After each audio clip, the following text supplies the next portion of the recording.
Alam mo kung sino pinakamaingay manira ng pangalan mo?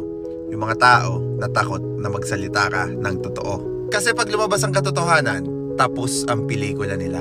Kaya inuunahan ka na. Ginagawa ka ng masama, sinisiraan ka. Para pag ikaw na ang nagsalita, mukha ka ng sinungaling. Classic move yan. Yung may tinatago, siya yung unang sumisigaw. Yung may kasalanan, siya yung biglang biktima.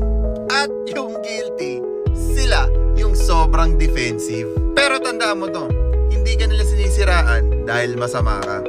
Sinisiraan ka nila dahil alam nila na totoo ka. At ang totoo, hindi mo kailangan ipagtanggol ang sarili mo sa mga tao na alam mo naman na nagsisinungaling. Kasi ang katotohanan, tahimik lang. Pero pag dumating yan, isa-isa silang babagsak. So let them talk. Takot lang sila na pag nagsalita ka, wala na silang kwento.